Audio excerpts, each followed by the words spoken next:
Chicken কাবাব খেতে কার না ভালো লাগে, আর সেটা যদি হয় হেলদি আর স্বাদ হয় একদম রেস্টুরেন্টের মতো, তাহলে তো আর কোনো কথাই হবে না। তাই আজকে আমি তোমাদের জন্য সেরকমই একটা চিকেন কাবাবের রেসিপি নিয়ে এসেছি, যেটা তোমরা অতি সহজেই বাড়িতে বানিয়ে নিতে পারবে। আর তার সাথে থাকবে একটা ডিপ রেসিপি, যেটা খুবই ইউনিক। তাই পুরো ভিডিওটা দেখার অনুরোধ রইল। তাহলে চলো রান্নাটা শুরু করে ফেলি। আর আমি সুস্মিতা তোমাদেরকে আমার চ্যানেল ইয়ামিটস বাংলাতে স্বাগত জানাই। এই রেসিপিটার জন্য আমি এখানে 2খানা চিকেন ব্রেস্ট পিসকে মিক্সার গ্রাইন্ডার জারে ভালো মতো পেস্ট করে নিয়েছি। এবার আমি এই চিকেন পেস্টটার মধ্যে দিয়ে দেব একটা মিহি করে কুচনো পেঁয়াজ, একটা কুচনো কাঁচা লঙ্কা, হাফ কাপ পরিমাণ ধনেপাতা কুচি, 1 চামচ রসুন বাটা,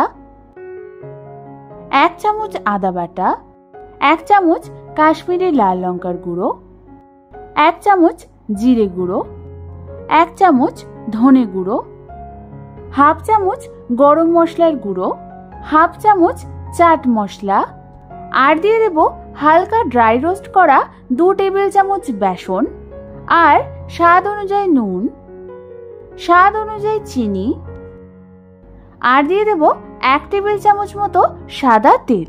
এবার সমস্ত কিছুকে আমাদের চিকেনটার সাথে ভালো করে মেখে নিতে হবে। ভালো মতো চিকেনটার সাথে সমস্ত কিছু মেশানো হয়ে গেলে অন্যদিকে আমি একটা বাটির মধ্যে একটা ডিম ফাটিয়ে নিয়েছি।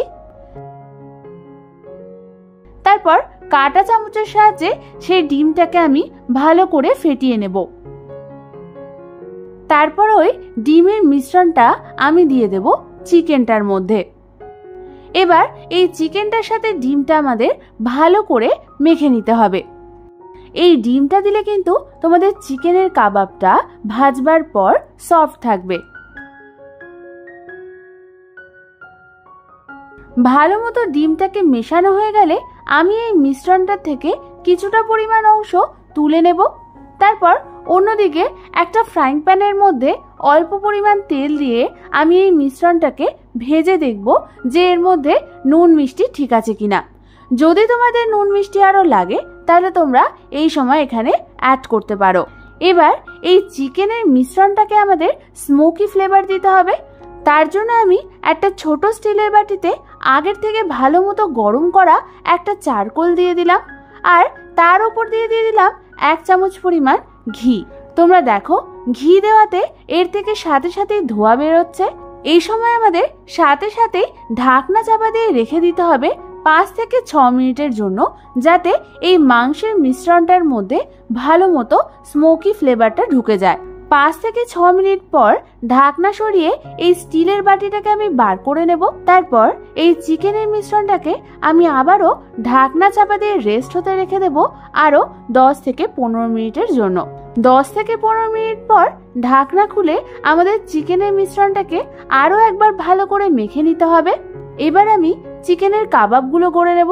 তার জন্য আমি প্রথমে অল্প পরিমাণ সাদা তেল হাতে ভালো করে মেখে নিলাম। তারপর কিছুটা পরিমাণ চিকেনের পেস্ট হাতে নিয়ে হাতের সাহায্যে আমাদের এরকম ভাবে গোল আর চ্যাপ্টা শেপ দিতে হবে। আমি ঠিক যেভাবে শেপ দিচ্ছি তোমরা ঠিক এরকম ভাবে শেপ বানিয়ে নেবে। তোমরা দেখো আমাদের কাবাবের শেপটা কি সুন্দর গোল হয়েছে। এবার এটাকে আমি একটা পাত্রের মধ্যে রেখে দেব। তারপর ঠিক একই পদ্ধতিতে আমি বাকি কাবাবগুলোকেও গড়ে নেব। তোমরা কাবাবটা বানানোর সময় খেয়াল রাখবে তোমাদের কাবাবটা যেন খুব মোটা মোটা না হয়। তোমরা দেখো আমার প্রায় সব কাবাবগুলোই গড়া হয়ে গেছে। আমি তোমাদের এখানে যে পরিমাণটা দেখিয়েছি সেটা দিয়ে টোটাল 10খানা কাবাব তৈরি হয়েছে। এবার অন্যদিকে আমি গ্যাস জ্বালিয়ে একটা তাওয়া বসিয়ে নিলাম, আর তার মধ্যে আমি দিয়ে দিলাম 1 টেবিল চামচ সাদা তেল, আর দিয়ে দিলাম 1 টেবিল চামচ পরিমাণ ঘি।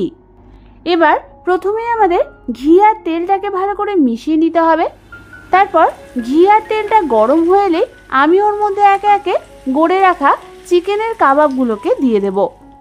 আমাদের কাবাবগুলোকে তেল আর ঘিয়ের মিশ্রণে দেওয়া হয়ে গেছে। এবার এই কাবাবগুলোকে আমাদের মিডিয়াম টু হাই ফ্লেমে ভেজে নিতে হবে যতক্ষণ না কাবাবগুলো হালকা ব্রাউন কালার হচ্ছে। কাবাবগুলোর এক সাইড ভাজা হয়ে গেলে আমি এগুলোকে অন্যদিকে উল্টে দেব। খুন্তি বা স্প্যাচুলার সাহায্যে এরকম হালকাভাবে চেপে চেপে আমি কাবাবগুলোকে ভালো করে দুই সাইডে ভেজে নেব। মিডিয়াম টু হাই ফ্লেমে প্রায় 5 থেকে 6 মিনিট ধরে এপিট ওপিট করে ভালো করে কাবাবগুলো ভাজার পর আমি এগুলোকে একটা অন্য পাত্রে তুলে নেব। তারপর ঠিক একই পদ্ধতিতে আমি বাকি কাবাবগুলোকেও ভেজে নেব। এবার এই কাবাবটার সাথে খাওয়ার জন্য আমি একটা ইউনিক ডিপ রেসিপি তোমাদের সাথে শেয়ার করছি। তার জন্য আমি একটা বাটির মধ্যে নিয়ে নিয়েছি হাফ কাপ পরিমাণ হাঙ্কার বা জল ঝরানো টক দই, আর দিয়ে দেব 1 চামচ রসুন কুচি, 1 টেবিল চামচ পরিমাণ ধনেপাতা কুচি, হাফ চামচ পরিমাণ গোলমরিচের গুঁড়ো,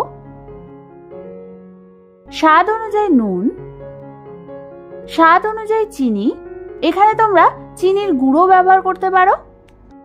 এবার সমস্ত কিছুকে দইটার সাথে ভালো করে ফেটিয়ে নিতে হবে যাতে দইটার মধ্যে একটা ক্রিমি টেক্সচার আসে। ব্যাস, আমাদের কিন্তু কাবাবের সাথে খাওয়ার জন্য ইউনিক ডিপটা একদম রেডি হয়ে গেছে।